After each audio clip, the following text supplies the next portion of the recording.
안녕하세요. 반갑습니다. 예상간호학원의 강 교수입니다. 이번 시간에는 간호조무사 자격시험에 대비하여 최근 공개된 자격시험을 분석해서 요점 정리를 해드리도록 하겠습니다.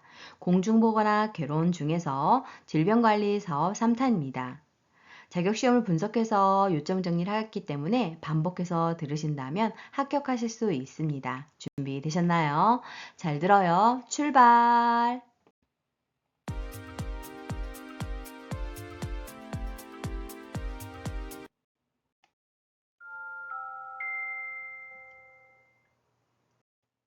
간호조무사 자격시험에서 질병관리 사업은 출제 문항수가 5개입니다. 첫 번째로 감염병의 진단 기준에 대해서 알아보도록 하겠습니다. 우선 바이러스성 질환에 대해서 알아보도록 하겠는데요. A형 간염은 19년 상반기와 20년 하반기에 출제가 되었습니다.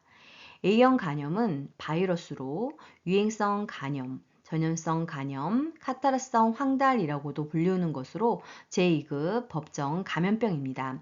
전파 경로를 살펴보면 오염된 음식물과 물에 의해서 전파가 되고 환자의 대변을 통한 경구, 입으로의 감염이 이루어집니다. 그 밖에도 주사기나 혈액 제제를 통한 감염으로 전파가 되고 있습니다.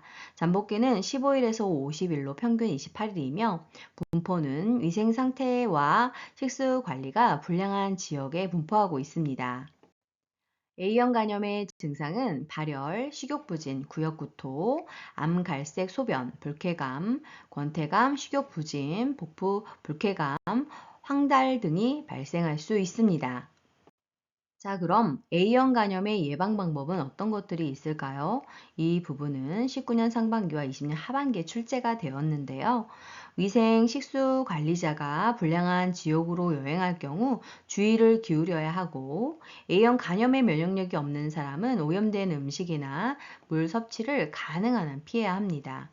식기를 구별하고 음식을 같이 먹지 않아야 하며 사용한 주사바늘을 폐기시키도록 해야 합니다. 대상자가 사용한 식기는 감염 예방을 위해서 끓인 후 씻도록 하는 것이 좋습니다. 다음은 B형 간염에 대해서 알아보도록 하겠습니다. B형 간염은 바이러스에 의해서 감염이 되고 간에 염증 질환이 발생하는 것으로 혈청성 간염이라고 불려지며 제3급 법정 감염병입니다. 전파 경로는 감염된 사람의 혈액이나 체액을 통해서 전파가 되고 일상적인 활동, 재채기, 침, 껴안기, 음식 나눠 먹기, 모유 수유 등으로 전염이 되지 않습니다. 비형 간염의 구체적인 전파 경로를 살펴보면 직접적으로 혈액과 혈액의 접촉이 이루어질 때, 즉 수혈을 통해서 가능하고 오염된 주사기를 사용하거나 침습적인 검사나 시술이 있을 때 비형 간염 산모로부터 신생아에게 주상기 동안에 감염이 이루어질 수 있고 성적 접촉, 비위생적인 날카로운 기구에 의한 시술 등으로 전파가 가능합니다. 비형 간염의 잠복기는 45일에서 160일로 평균 120일 정도이며 증상은 급만성으로 나누어집니다. 급성기에는 황달이 나타나고 식욕부진, 구역, 근육통, 심한 피로, 우상복부 압통이 있으며 6개월 이상 지속되고 비형 간염 표면 항원이 양성을 보이는 경우에 만성 간염으로 이행이 될 수 있습니다. 만성시에 나타나는 증상은 피로, 전신 불쾌감, 권태감, 지속적이고 간헐적인 황달, 식욕부진 등이 나타날 수 있고 합병증으로는 간경화증, 정맥류 출혈, 간성 혼수 복수 등이 나타날 수 있습니다. 비형 간염의 치료를 살펴보면 급성 시에는 특별한 치료 없이 저절로 회복되는 경우가 많기 때문에 충분한 휴식을 취하고 단백질이 많은 음식을 취하며 회복이 빨라집니다. 만성 시에는 간 손상을 줄이고 간 경화증을 예방하기 위해서 인터페론 주사제와 경구용 항바이러스제를 사용하게 됩니다.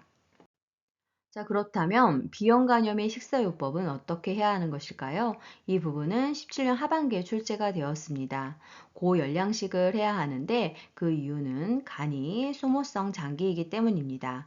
그래서 고단백질식, 고탄수화물식, 고비타민식을 섭취해야 합니다. 그러나 고지방식은 제한을 해야 하는데 그 이유는 간에서 지방 소화에 관여하는 담즙을 생산하게 되는데 간에 손상이 있기 때문에 고지방식은 제한을 해야 합니다. 그리고 황달이 심하면 담즙 분비가 불량해서 지방의 소화와 흡수에 지장이 있을 수 있기 때문입니다. 그리고 식염을 제한해야 합니다. 복수가 심하거나 부종이 있으면 제한을 해야 하고, 그리고 세 번째로는 알코올 섭취를 금지해야 합니다. 그 이유는 간에 부담을 주기 때문에 섭취를 하지 않아야 합니다. 그리고 네 번째로는 신선한 야채와 과일의 충분한 섭취가 필요한데요. 그 이유는 비타민과 무기질이 많이 들어있어서 간의 회복을 도울 수 있기 때문입니다. 다음은 C형 간염입니다. C형 간염은 17년 상반기에 출제가 되었는데요.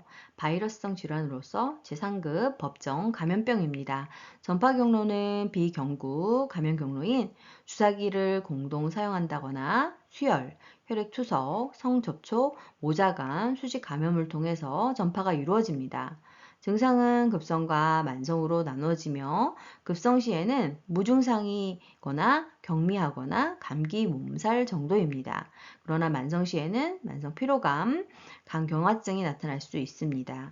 치료는 페크 인터페론과 라이버바이린 병용 사용이 가능합니다. 예방적 방법으로는 수혈 시 C형 간염 검사를 하고 안전한 성관계를 하고 오염된 주사기의 사용 또는 피부 피어싱 등을 가능한 한 피하는 것이 필요합니다. 이번에는 홍역에 대해서 알아보도록 하겠습니다. 홍역은 18년 하반기, 19년 상, 20년 하반기에 출제가 되었는데요. 홍역은 바이러스성 질환으로서 제2급 법정 감염병으로 잠복기는 7일에서 21일입니다. 전파 경로는 비말이나 공기 감염을 통해서 호흡기 감염이 이루어지게 되는데요. 증상은 전구기, 발진기, 회복기로 나누어집니다. 전구기는 카타르기라고도 하는 것으로 이 시기는 전염력이 굉장히 강한 시기입니다. 또한 발열, 기침, 재채기, 콧물, 결막에 염증이 나타나고 구강점막에 코플릭 반점이 나타나게 됩니다. 코플릭 반점은 붉은 빛으로 둘러싸인 회백색 모래알 반점을 의미합니다. 전구기 시기 다음에는 발진기 시기가 나오게 되는데 발진이 목 뒤와 귀 아래를 시작으로 해서 얼굴, 몸통, 팔, 다리 순서로 퍼지게 되고 손바닥, 발바닥까지도 퍼지게 됩니다. 그리고 회복기에는 발진이 사라지게 되면서 색소 침착을 남기게 됩니다. 그렇다면 홍역은 치료 및 간호는 어떻게 해야 할까요? 이 부분도 18년 하반기, 19년 상반기, 20년 하반기에 출제가 되었는데요.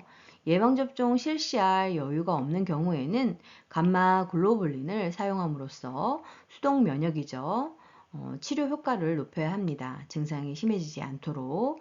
그리고 발진이 나타난 후 일주일간 학교나 직장으로부터 격리를 해야 하고 해열 회복기에는 일주일 이후 운동이 가능합니다. 그리고 학교를 다니는 아이는 해열 후 1, 2일 이후 등교하도록 합니다. 홍역이 있을 때에는 발진과 함께 피부 소양감이 간지러움이 나타나게 되는데요. 이를 없애기 위해서는 탄산수소, 소듐, 즉 중조, 그리고 황산 마그네슘 등으로 씻어줌으로써 가려움증을 완화시킬 수 있습니다. 홍역의 합병증은 설사, 기관지염, 기관지 폐렴, 중이염 등을 발생시킬 수 있고 예방 방법은 MMR 예방접종을 통해서 예방할 수 있습니다.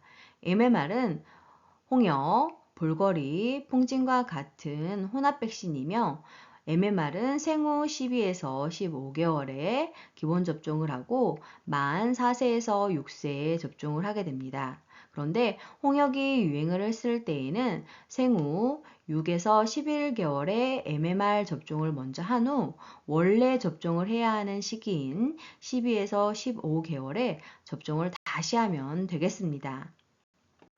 다음으로는 볼거리, 유행 기밀 샘염, 유행성 이하선염에 대해서 알아보도록 하겠습니다. 19년 상반기에 출제가 되었습니다. 바이러스성 질환으로서 제2급 법정 감염병으로 늦은 겨울과 봄에 유행을 하게 되는데요. 전파 경로는 공기가 매개가 되거나 기침, 재채기 등을 통해서 나온 비말 감염을 통해서 이루어지게 됩니다. 감염 시기는 발병 2, 3일 전부터 종창, 부어오르는 시기 동안에 발생을 하게 되는데 주로 이하샘, 기매침샘에 자주 발생하게 됩니다. 증상은 발열, 두통, 근육통, 식욕부진, 권태감 등이 나타날 수 있고 합병증으로는 뇌염, 수막염, 사춘기 이후에는 고환염, 부고환염 또는 난소염이 발생할 수 있습니다. 볼거리의 치료 및 간호 방법은 대증요법을 보통 하게 되는데 대증요법이라고 하는 것은 증상을 치료하는 것입니다. 그리고 종창 부위, 즉 부어있는 부위에 피부가 당겨질 수 있기 때문에 피부 당김을 완화하기 위해서 바셀린을 바르고 더움을 찜질을 해줄 수 있습니다. 이번에는 풍진에 대해서 알아보도록 하겠습니다. 풍진도 바이러스에 의한 제2급 법정 감염병으로 전파 경로는 공기 매개 또는 비말 전파, 직접 접촉, 소짓 전파, 태반을 통해서 감염이 이루어집니다. 풍진은 선천성 풍진과 출생 후 감염 풍진으로 나누어질 수 있게 되는데 선천성 풍진이 굉장히 위험합니다. 태아에게 임신 중에 감염을 전파시키는 것으로서 난청, 청각에 문제가 생기고 백내장, 시력에 문제가 생기고 심장기형 소두증, 정신지체, 자반증, 간, 비장, 비대 등이 발생하게 됩니다. 출생 후에 그런데 감염되는 풍진은 발열, 피로, 결막염 또는 무증상 감염, 얼굴에서 시작해서 신체 하부로 퍼지는 홍반성 발진 등이 있고 색소 침창은 일어나지 않습니다. 풍진의 전파 기간은 발진이 나타나기 5일 전부터 약 10일간 감염력을 가지고 있게 되는데 환자 관리는 생후 감염은 예후가 좋고 대증요법, 즉 증상을 관리하는 정도만 이루어지면 되는데 이때 주의할 것은 인부의 접촉을 적극 방지함으로써 태아가 선천성 풍진에 걸리지 않도록 하는 것이 필요합니다. 예방 방법은 MMR, 즉 홍역, 볼거리, 풍진의 혼합 백신 예방접종을 통해서 가능하게 되는데 앞에서도 설명을 하였듯 생후 12일에서 12개월에서 15개월에 기본 접종을 하고 만 4에서 6세 때 추가 접종을 하게 됩니다. 산정관리 환자와 접촉하거나 소아과 환자와 접촉할 기회가 많은 의사, 간호사, 혼전 여성 및 산모들은 꼭 접종을 할 필요가 있습니다. 다음으로는 폴리오, 소아마비에 대해서 알아보도록 하겠습니다. 바이러스에 의한 제2급 법정 감염병으로 전파 경로는 경구 대 경구, 분변 대 경구, 드물게는 대변에 오염된 음식물에 통해서도 전파가 이루어지게 됩니다. 증상이 없는 불연성 감염 또는 비특이적인 열성 질환이 대부분인데요. 치료 및 간호는 특별한 치료법은 없고 보존 치료 및 소아마비에 의한 재활을 치료하는 것이 주가 됩니다. 예방 방법은 주사용 예방 주사인 솔코 백신을 접종하거나 IPV 혹은 DTaP, IPV 혼합 백신을 통해서 예방 접종을 할 수 있습니다. 다음은 일본 뇌염입니다. 일본 뇌염은 18년 하반기에 출제가 되었는데요. 바이러스에 의한 인수공통, 사람과 동물에게 감염이 이루어지는 감염병으로 제3급 법정 감염병입니다. 전파 경로는 모기에 의해서 이루어지고 증상을 살펴보면 증상이 있는 감염으로서 고열, 그리고 두통, 현기증, 구토, 복통, 지각 이상, 의식의 장애, 경련, 혼수 등이 나타날 수 있습니다. 합병증은 마비가 일어날 수 있고 중추신경계의 이상, 기면증, 선망 등이 나타날 수 있습니다. 치료 및 간호는 특별한 치료는 없고 호흡장애, 순환장애, 세균 감염 시 보존 치료가 필요하게 되고 숨쉬는 데 어려움이 있을 때에는 기관 절개술, 인공 비강 영양, 마비 시에는 마사지를 실시할 수 있습니다. 일본 뇌염의 예후는 사망률이 굉장히 높은데요. 20에서 30%입니다. 사망의 원인은 호흡장애, 순환장애, 세균 감염 등입니다. 후유증으로는 지능장애, 언어장애, 성격 이상, 운동마비 등이 있을 수 있고 예방 방법으로는 모기를 박멸, 방충망 설치, 보건교육, 돼지우리, 주택지로부터 멀리하기 등이 있습니다. 합병증으로는 발생 후 대책과 환자 격리가 필요가 없고 그리고 물건 소독이 필요가 없습니다. 다음은 수두에 대해서 알아보도록 하겠습니다. 수두 대상포진 바이러스에 의한 제2급 법정 감염병으로 전파 경로는 호흡기 분비물에 의한 전파, 비말 전파, 직접 접촉 등으로 이루어집니다. 증상은 병감, 불쾌감, 권태감이 있게 되고 미열, 발진이 나타나게 되는데 발진은 몸통, 두피와 얼굴에 발진이 발생하면서 소양감, 가려움증을 동반하게 되고 24시간 내에 반점, 구진, 수포, 농포, 가피 순으로 빠르게 진행이 됩니다. 치료는 세균 감염을 줄이기 위해서 자주 목욕이 필요하고 해열제, 항히스타민제의 경구 투여가 필요합니다. 또한 가려움증 완화를 위하여 칼라민 로션을 도포하는 등 대증요법이 필요하고 항바이러스제 투여를 하게 됩니다. 수두의 예후는 소아는 감염 일주 후면 회복이 가능하고 백혈병, 림프종양, 면역 기능이 저하된 경우는 심하게 앓을 수 있으며 사망률도 높습니다. 예방접종 방법은 12에서 15개월에 1회 예방접종을 통해서 예방이 가능합니다. 다음은 공수병에 대해서 알아보겠습니다. 18년 상반기에 출제가 되었습니다. 바이러스에 의한 사람과 동물에게 감염되는 인수공통질환으로서 제3급 법정 감염병입니다. 전파 경로는 주로 광견병에 걸린 동물에 물려서 감염이 되는데요.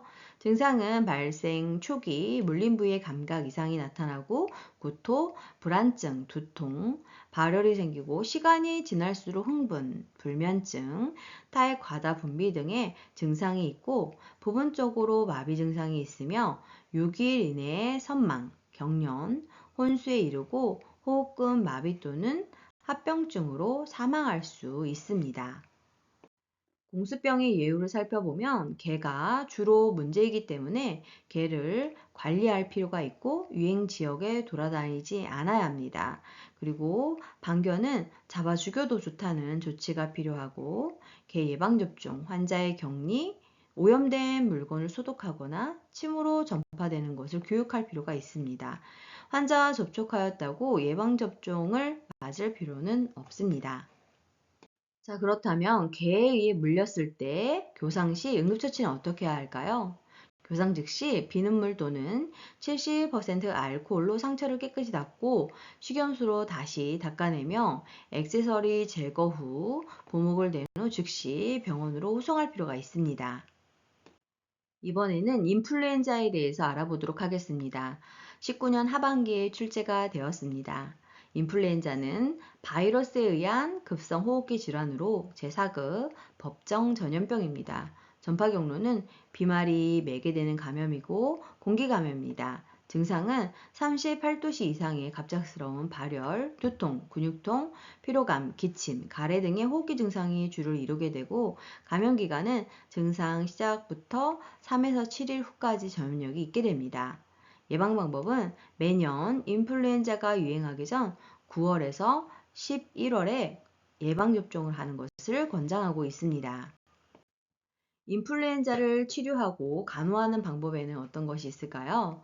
타미플루와 리렌자 등의 항바이러스제 투약이 가능하고 열이 내린 후에는 24에서 48시간 안정을 시킬 필요가 있고 두통이나 사지통에는 아스피린, 기침 흉통에는 코데인, 그리고 액체 음식인 유동식을 주고 체내의 독소를 희석하기 위해서 수분 섭취를 증가시킬 필요가 있습니다.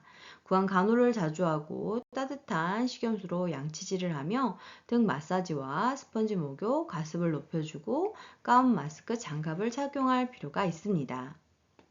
다음은 후천 면역 결핍 증후군 에이즈에 대해서 알아보겠습니다. 이 부분은 23년 상반기 자격시험에 출제가 되었습니다.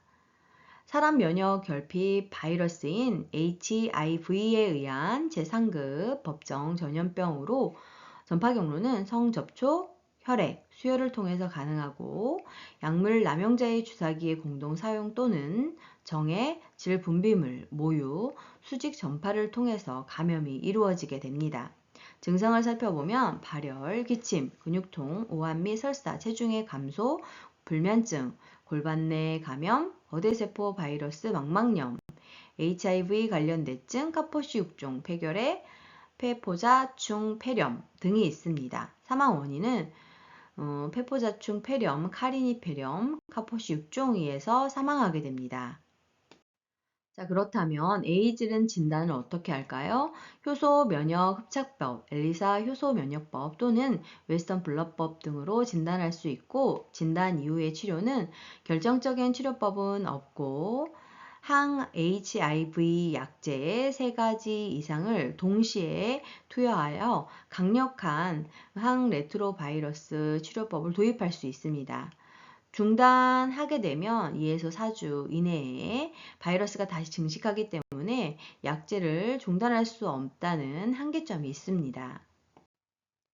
자, 그럼 에이즈를 예방하는 방법에는 어떤 것들이 있을까요? 에이즈 환자, 남성 동성연애자, 마약 중독자와의 성적 접촉을 피할 필요가 있고 성행위 시에는 콘돔을 사용하는 것이 가장 좋은 예방 방법입니다. 에이즈 환자나 항체 보유자와 함께 생활할 때에는 면도기, 칫솔을 같이 쓰지 말고 이들의 혈액이 묻은 물건은 모두 소각할 필요가 있습니다. 또한 HIV에 오염된 혈액이나 혈액 제제에 대해 항체 검사를 실시하며 주사기나 주사바늘, 침은 일회용을 사용해야 합니다. 이번에는 중동호흡 증후군 메르스에 대해서 알아보도록 하겠습니다. 메르스 코로나 바이러스에 의한 제1급 법정 감염병으로 전파 경로는 아직까지 확인되진 않았지만 박쥐에서 낙타를 매개로 사람에게 전파되는 것으로 추정하고 있고 잠복기는 5일입니다. 증상은 38도씨 이상의 발열, 기침, 호흡곤란, 두통, 오한, 모가리, 콧물, 근육통, 식욕부진, 구역구토, 복통, 설사 등이 있을 수 있고 치료는 증상을 치료하는 대증요법입니다. 치사율은 약 30에서 40%로 굉장히 높고 환자 및 접촉자 격리는 의심 환자, 추정 환자, 접촉자 모두 격리를 해야 합니다. 자, 그러면 예방 방법에는 어떤 게 있을까요? 손 씻기 등 개인위생 수칙을 준수할 필요가 있고, 사람 붐비는 장소를 방문을 자제하며 65세 이상 어린이, 임산부, 암 투병자 등 면역 저하자나 당뇨, 고혈압, 신장질환 등 기저질환자는 여행을 자제할 필요가 있습니다.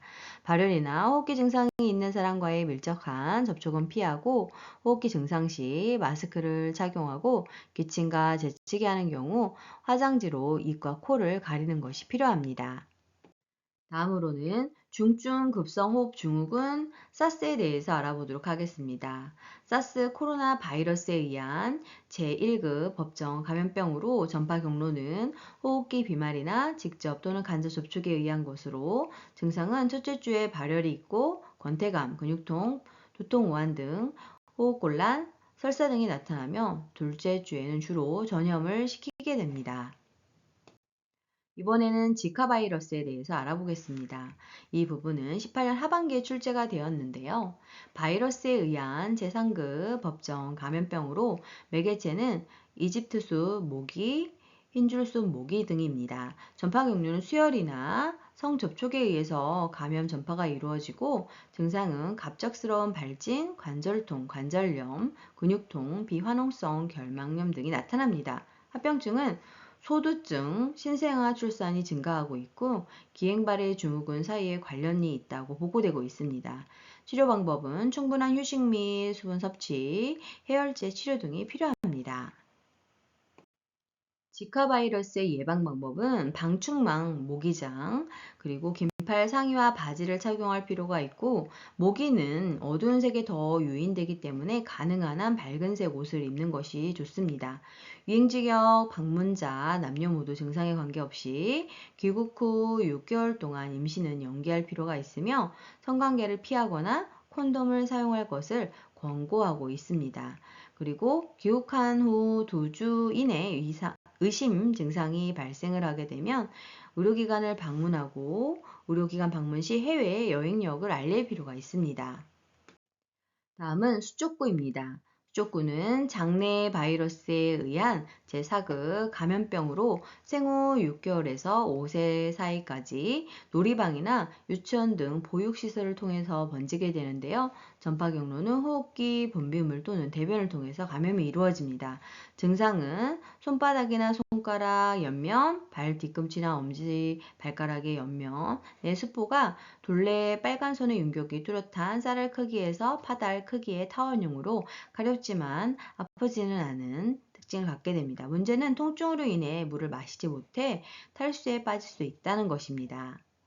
증상은 5일 정도의 짧은 잠복기를 거친 후 고열, 무력증, 위장장애, 발진, 수포, 식욕 저하 등이 나타날 수 있습니다. 치료는 고열시 해열제, 감기 증상이 비슷하여 집에서 치료해도 되고 가장 문제가 되는 것은 입이 헐어서 밥을 먹을 수 없다는 것으로 이온 음료 등 자극이 없는 음료를 차게 식혀주는 것이 좋습니다. 예방하는 방법은 사람이 많이 모이는 백화점 등을 출입을 가급적 피하고 외출 후 꼭 손을 씻고 걸린 사람이 있으면 수건 등을 따로 사용하는 것이 필요합니다. 자, 그러면 각종 감염병 질환의 진단 방법에는 어떤 것들이 있을까요? 디프테리아는 시크 검사, 성홍열은 뒷검사, 임질은 직접 동마법, 결핵은 투베르클린 검사, 매독은 바서만 검사, 장티푸스는 위달 검사, 후천 면역 결핍 증후군은 웨스턴 블러 검사, 효소 결합, 면역 합착 측정 등을 통해서 진단할 수 있습니다. 수고 많으셨습니다. 좋아요와 구독 꾹 알람 설정 눌러주시면 새로운 강의 동영상을 만나보실 수 있습니다. 감사합니다.